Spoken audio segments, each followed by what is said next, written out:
9 नवंबर को यूपी में बनेगा नया इतिहास। पहली बार राम की नगरी अयोध्या में होगी कैबिनेट की बैठक। अयोध्या पहुंचेंगे सभी मंत्री। राम कथा धाम में कैबिनेट की बैठक। अयोध्या को लेकर हो सकते हैं कई बड़े फैसले।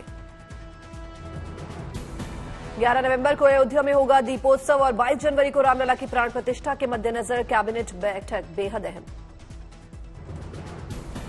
बैठक में अयोध्या तीर्थ विकास परिषद, देवी पाटन धाम तीर्थ विकास परिषद और मुजफ्फरनगर के शुक्रताल धाम तीर्थ विकास परिषद के गठन को दी जा सकती है हरी झंडी। दिवाली से पहले हो सकता है योगी कैबिनेट का विस्तार। सूत्रों के मुताबिक कई नए चेहरों को मिल सकती है जगह। भव्य दीपोत्सव के लिए सज संवर रही है राम की नगरी अयोध्या। पोस्टर पर चित्रों और लेखों के माध्यम से रामायण का सार। दीपोत्सव पर नए रूप में दिखेगी अयोध्या। राम मंदिर की ओर जाने वाली सड़कों को दिया जा रहा है स्मार्ट लुक। रामपथ, भक्ति पथ, 14-15 कोसी मार्ग का हो रहा है सड़कों का सौंदर्यीकरण। दीपोत्सव को लेकर अंतिम पड़ाव में पहुंची तैयारियां। रामनगरी अयोध्या को सोलर सिटी के रूप में मिली एक और नई बड़ी सौगात। श्री राम जन्मभूमि तीर्थ क्षेत्र के महासचिव चंपत राय और अयोध्या के मेयर गिरीशपति त्रिपाठी ने रखी आधारशिला। 160 करोड़ रुपए की लागत से स्थापित होगा 40 मेगावाट का सौर ऊर्जा संयंत्र। निर्माण कार्य जोरों पर।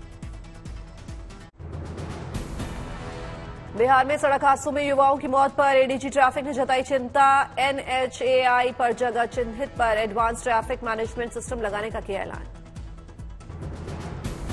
त्योहारों में लोगों को मिलावटी खाने से बचाने की पहल। खाद्य सुरक्षा विभाग ने पकड़ी नई खोया फैक्ट्री। रिफाइंड और मिलावटी पाउडर से बनाया जा रहा था खोया। केदारनाथ में यात्रा के अंतिम दौर में बदला मौसम का मिजाज। केदार घाटी में हुई बर्फबारी के बाद सफेद हुआ मंजर। देवघर नगर निगम ने महिलाओं को घुमाया फिल्ट्रेशन प्लान। दिवाली में शुद्ध जल पहुंचाने और दूषित जल पहुंचने का भ्रम किया दूर। मुंबई में प्रदूषण के मद्देनजर सक्रिय हुआ एनसीडी। उठाए जा रहे हैं नए कदम। सड़कों की सफाई के साथ साथ पानी का जगह जगह किया जा रहा है छिड़काव। छत्तीसगढ़ में आखिरी चरण की वोटिंग के लिए कांग्रेस ने झोंकी अपनी पूरी ताकत। कांग्रेस नेता प्रमोद तिवारी ने की प्रेस कॉन्फ्रेंस। मध्य प्रदेश के मुख्यमंत्री शिवराज सिंह चौहान की पहल। पंचमहल विधानसभा की महिलाओं के साथ की फोन पर बातचीत। मध्य प्रदेश के रायसेन जिले में पहुंचे यूपी के मुख्यमंत्री योगी आदित्यनाथ। चुनावी सभा को संबोधित करते हुए कांग्रेस पर किया प्रहार। हरियाणा के हथिनीकुंड बैराज पर मुख्यमंत्री खट्टर ने किया स्पोर्ट्स एक्टिविटी का उद्घाटन। खेलों को बढ़ावा देने पर जोर। आंध्र प्रदेश के विजयवाड़ा में स्टूडेंट्स यूनियन का बड़ा कदम। बुधवार को पूरे प्रदेश में शिक्षा संस्थानों को कराया बंद। प्रदूषण से जंग के मोर्चे पर हौसला बढ़ाने वाली खबर। दिल्ली में आर्टिफिशियल रेन कराने की तैयारी। केजरीवाल सरकार के मुताबिक दिल्ली में 21 या 22 नवंबर को करवाई जा सकती है आर्टिफिशियल बारिश। प्रदूषण से मिल सकती है राहत। पर्यावरण मंत्री गोपाल राय ने आईआईटी कानपुर की टीम के साथ की बैठक। टीम ने सरकार को पूरा प्लान सौंपा। सरकार सुप्रीम कोर्ट को भी बताएगी प्लान। पर्यावरण मंत्री गोपाल राय ने कहा परिस्थितियां अनुकूल हुई और सभी से परमिशन मिल गई तो बारिश करवाई जाएगी। आज आईआईटी कानपुर ने इस बात को रखा है कि वो खासतौर से अगर 40% भी अगर क्लाउड है तो बादल हैं तो बारिश करा सकते हैं। बेकाबू प्रदूषण को लेकर दिल्ली सरकार का बड़ा फैसला। बाहरी राज्यों की टैक्सी की दिल्ली में एंट्री पर रोक। प्रदूषण के चलते स्कूलों में छुट्टी का ऐलान। 9 से 18 नवंबर तक स्कूलों में रहेगा winter break.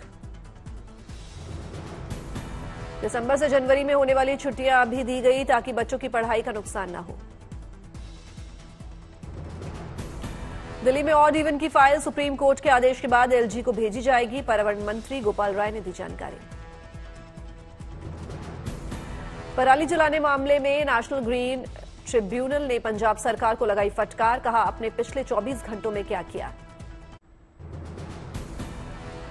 CM Nitish Kumar की महिलाओं को लेकर बयान पर बोले चिराग पासवान। बिहार में राष्ट्रपति शासन लागू किया जाए। नीतीश को सीएम पद से हटाने की हरियाणा के गृह मंत्री अनिल विज ने की मांग। कहा अविश्वास प्रस्ताव पारित करके बिहार के सभी विधायक उठाएंगे कदम। बिहार विधानसभा में नीतीश की भद्दी भाषा के खिलाफ मुजफ्फरपुर में प्रदर्शन। बीजेपी महिला मोर्चा ने नीतीश के पोस्टर पर पोती कालिक। आरा में मुख्यमंत्री नीतीश कुमार के खिलाफ जबरदस्त आक्रोश। बीजेपी महिला मोर्चा और एबीवीपी कार्यकर्ताओं ने सीएम का फूका पुतला।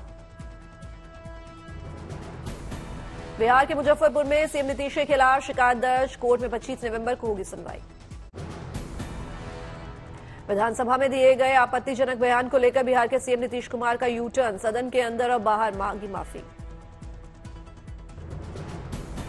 विधानसभा में आते ही बीजेपी महिला विधायकों ने मुख्यमंत्री को घेरा। सीएम नीतीश ने कहा, मेरे बयान से कोई आहत हुआ तो मैं माफी मांगता हूं। विधानसभा की कार्यवाही शुरू होते ही हुआ हंगामा। नीतीश के आपत्तिजनक बयान पर बीजेपी विधायकों ने जताया विरोध। सदन के अंदर भी नीतीश कुमार ने अपने बयान को लेकर की अपनी निंदा। बयान पर जताया शर्म। मैं अपनी निंदा करता हूं। मैं दुख प्रकट करता हूं कि मेरे किसी एक शब्द के चलते अगर किसी को तकलीफ हुई है तो हम आपने कहा मुख्यमंत्री शर्म करें। राबड़ी देवी का बयान गलती से उनके मुंह से निकल गया। माफी मांगा है, पछतावा किया है, गलती से वो बोल दिए। दिल्ली में नीतीश कुमार के खिलाफ बीजेपी का प्रदर्शन। बिहार भवन के बाहर नारेबाजी। आरसीपी सिंह ने कहा, नीतीश कुमार मानसिक रूप से बीमार हो चुके हैं। पार्टी वाले पहले उनका इलाज कराएं। ये कोई शब्द है क्या? आपको तो ऐसा बोलना नहीं चाहिए। अगर बोले तो उसी वक्त आपको उसको वापस लेना चाहिए था। को रिप्रेजेंट कर रहे हैं, उनसे हमें माफीनामा नहीं राजीनामा चाहिए, क्योंकि ऐसे व्यक्ति को राजनीति में रहने का कोई अधिकार नहीं जो महिलाओं की उनके चरित्र पे बात करे और उनकी पैदाइश पे उंगली उठाए। मध्य प्रदेश के चुनावी सभा में प्रधानमंत्री मोदी ने संभाली कमान। दमोह, गुना और मुरैना में जनसभा को किया संबोधित। जनसभा में पीएम मोदी ने नीतीश कुमार पर आपत्तिजनक बयान पर जताई तीखी प्रतिक्रिया। खड़े किए सवाल। वो इंडी अलायंस के नेता ने विधानसभा के अंदर जिस सभा में माताएं बहनें भी मौजूद थी, कोई कल्पना नहीं कर सकता है ऐसी भाषा में बद्दी बातें की। विपक्षी गठबंधन पर निशाना साधते हुए पीएम ने कहा, इंडिया अलायंस के किसी नेता ने इस बयान के खिलाफ एक शब्द नहीं बोला। इंडिया अलायंस का एक भी नेता माताओं बहनों के इतने भयंकर अपमान के खिलाफ एक शब्द बोलने के लिए तैयार नहीं हुआ। दमोह की जनसभा में पीएम मोदी ने कांग्रेस पर साधा निशाना। कहा, कांग्रेस से सतर्क रहने की जरूरत। पीएम मोदी ने बीजेपी सरकार के कार्यकाल की गिनाई उपलब्धियां। कहा, आज जमीन से लेकर आसमान तक भारत का गुणगान हो रहा है। जमीन से लेकर अंतरिक्ष तक भारत का गौरवगान हो रहा है। भारत का चंद्रयान वहां पहुंचा है जहां दुनिया का कोई देश नहीं पहुंचा। मुरैना में भी पीएम ने रैली को किया संबोधित। सीएम शिवराज ने के काम की भी की तारीफ। मध्य प्रदेश में जब से भाजपा की डबल इंजन सरकार बनी है, तब से मध्य प्रदेश के विकास को नई ऊर्जा मिल रही है। 9 नवंबर को भी पीएम मोदी का एमपी में तूफानी चुनाव प्रचार। सतना, छतरपुर और नीमच में जनसभा को करेंगे संबोधित। एमपी और राजस्थान चुनाव को लेकर बीजेपी सांसद मनोज तिवारी का अनूठा प्रचार। गाने के जरिए बीजेपी की जीत का जताया भरोसा। बसंती चोला राजस्थान उमड़ के बोला, अब रंग ले बसंती चोला। सत्ता में रह के जो सट्टा काहे खेल वो खेला, मध्य प्रदेश उमड़ के बोला, अब रंग ले बसंती चोला। मध्य प्रदेश के राजगढ़ में सीएम शिवराज ने रैली में जनता से कहा, आपकी भलाई और बेहतरी के लिए मैं मुख्यमंत्री बना हूं, कांग्रेस ने तो पूरे प्रदेश को तबाह कर दिया। बीजेपी के वरिष्ठ नेता लालकृष्ण आडवाणी ने मनाया अपना 95वां बर्थडे। जन्मदिन पर उनके बधाई देने पहुंचे पीएम मोदी, अमित शाह और राजनाथ सिंह भी। एमपी के गुना में केजरीवाल ने पार्टी उम्मीदवार के लिए मांगा वोट, किया रोड शो। पंजाब के सीएम भगवंत मान भी दिखे साथ। मध्य प्रदेश के छतरपुर में समाजवादी पार्टी के अध्यक्ष अखिलेश यादव ने किया रोड शो। कार्यकर्ताओं में दिखा जबरदस्त उत्साह। सूत्रों के हवाले से खबर, एथिक्स समिति ने महुआ मोइत्रा की संसद सदस्यता खत्म करने की सिफारिश की। सूत्रों के मुताबिक एथिक्स समिति ने सरकार से महुआ के दर्शन हीरानंदानी से नकद लेन देन के मनी ट्रेल मामले में जांच की सिफारिश की। गुरुवार शाम देहरादून पहुंचे गृह मंत्री अमित शाह। 10 नवंबर को आईटीबीपी रेजिंग डे कार्यक्रम में होंगे शामिल। छत्तीसगढ़ के मुख्यमंत्री भूपेश बघेल के करीबी सुरेश धिंगानी पर कसा ईडी का शिकंजा, घर की तलाशी। भूपेश बघेल ने ट्वीट कर कहा, मुझे लगा था पहले चरण का एग्जिट पोल कुछ दिनों बाद पता चलेगा, लेकिन साहिब ने आज सुबह ही बता दिया। भूपेश बघेल ने लिखा, मेरे नामांकन के दौरान मौजूद थे सुरेश धिंगानी, आधिकारिक व्यय लेख की निभा रहे थे भूमिका। तमिलनाडु में चेन्नई सहित कई शहरों में एनआईए की छापेमारी, मानव तस्करी का मामला। मानव तस्करी मामले को लेकर 10 राज्यों में एनआईए का छापा। त्रिपुरा, असम, पश्चिम बंगाल, कर्नाटक, राजस्थान में तलाशी। मध्य प्रदेश के अशोकनगर में सिंधिया की जनसभा, महिला को बुलाकर कहा, कांग्रेस को वोट दिए तो बंद कर देगी 1250 रुपए। सिंधिया ने जनसभा में लगवाए जय श्री राम के नारे, कहा कांग्रेस में कहते हैं जय कमलनाथ। सिंधिया के बयान पर दिग्विजय सिंह ने कहा, राम सबके हैं, भगवान को कांग्रेस और बीजेपी में बांटना अधार्मिक काम। क्यूएस वर्ल्ड यूनिवर्सिटी रैंकिंग में भारत ने चीन को छोड़ा पीछे, लिस्ट में 7 भारतीय विश्वविद्यालय में शामिल। क्यूएस वर्ल्ड रैंकिंग 2024 एशिया में आईआईटी बॉम्बे देश का नंबर 1 शैक्षिक संस्थान, पूरे एशिया में 40वें नंबर किया हासिल। एमपी में चुनाव प्रचार के लिए पहुंची प्रियंका गांधी, इंदौर के सनवेल में जनसभा को किया संबोधित। 9 नवंबर को छत्तीसगढ़ के चुनावी दौरे पर रहेंगे गृह मंत्री अमित शाह, जशपुर सहित कई जगहों पर कार्यक्रम। मध्य प्रदेश के नर्मदापुरम पहुंची केंद्रीय मंत्री साध्वी निरंजन ज्योति, पूजा अर्चना कर लिया मां नर्मदा का आशीर्वाद। रेप पार्टी केस में अलविश यादव की बड़ी मुश्किल, नोएडा पुलिस ने दोबारा पूछताछ के लिए बुलाया, आरोपियों को सामने बिठाकर सवाल जवाब किए।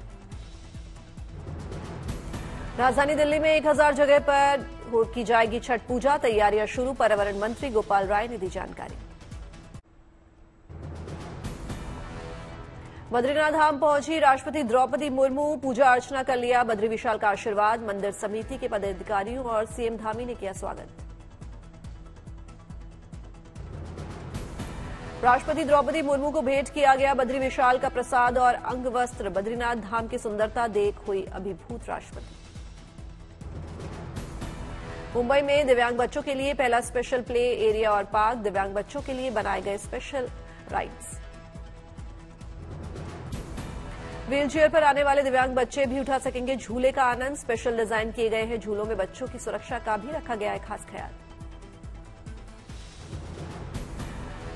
दिवाली पर स्पेशल प्ले एरिया और पार्क का होगा शुभारंभ, दिव्यांग बच्चों के लिए दी गई सारी सुविधाएं। दिल्ली में हवा के साथ पानी भी हुआ जहरीला, कालंदी कुंज घाट पर यमुना में फिर तैरता नजर आया सफेद झाग। दिल्ली में बढ़ते प्रदूषण का नवजात बच्चों पर भी पड़ रहा है बुरा असर, सांस लेने में दिक्कत की वजह से नवजात बच्चों को दिया जा रहा है नेबुलाइजर। दिल्ली के कनॉट प्लेस में बंद पड़े स्मोक टावर की मरम्मत करते दिखे टेक्निकल और ऑपरेशनल स्टाफ, सुप्रीम कोर्ट ने बंद पड़े स्मोक टावर को चालू करने के दिए निर्देश। दिल्ली में लगातार बढ़ रहा है प्रदूषण का असर, स्मॉग की सफेद चादर में ढका नजर आया अक्षरधाम मंदिर। दिल्ली में बढ़ते प्रदूषण के बीच कच्ची सड़कों पर उड़ रही है धूल। पार्क के अंदर धूल ही धूल, जगह जगह कूड़ा और गंदगी। दिल्ली में बढ़ते प्रदूषण के बीच बाजारों में एयर प्यूरिफायर की कमी। ज्यादा डिमांड होने की वजह से कई दुकानों पर स्टॉक खत्म। साइबर सिटी गुरुग्राम में भी बढ़ रहा है प्रदूषण। एयर क्वालिटी इंडेक्स 350 से 400 के बीच चल रहा है। जिला प्रशासन की ओर से प्रदूषण कम करने के उपाय नाकामी। ग्रेटर नोएडा के दादरी में माइनिंग और क्रशर का काम बंद होने के बावजूद नहीं कम हो रहा है प्रदूषण। एयर क्वालिटी इंडेक्स 324 पहुंचा। लागू रहेंगे ग्रैप 3 के प्रतिबंध। आगरा में भी वायु प्रदूषण की मार। ताजमहल पर भी छाई धुंध की मोटी चादर। स्मॉग की वजह से ताजमहल की धुंधली तस्वीर आई सामने। कई शहरों में बढ़ते प्रदूषण के बीच यूपी के बिजनौर से आई राहत भरी खबर। आसमान साफ और हवा स्वच्छ होने की वजह से एयर क्वालिटी इंडेक्स सिर्फ 78। G7 ने यूक्रेन के समर्थन में फिर दिया बयान। कहा मध्यपूर्व में जारी विवाद गहराने के बावजूद यूक्रेन को जारी मदद पर नहीं होगा कोई असर। रूस का बड़ा बयान। अमेरिका और उसके सहयोगियों की विनाशकारी नीतियों की वजह से परमाणु, रासायनिक, जैविक हथियारों के इस्तेमाल का बढ़ रहा है खतरा। यूरोपियन यूनियन अध्यक्ष ने यूक्रेन को यूरोपीय यूनियन में शामिल करने के दिए संकेत। कहा जरूरी प्रक्रिया हो रही है पूरी। रूस के राष्ट्रपति ने चीन के साथ सैन्य सहयोग बढ़ाने पर दिया जोर। मॉस्को में चीनी सैन्य जनरल से की मुलाकात। हिंद महासागर में चीन को रोकने के लिए अमेरिका ने बढ़ाया कदम। श्रीलंका में अमेरिकी कंपनी $550 मिलियन की लागत से बनाएगी शिपिंग कंटेनर टर्मिनल।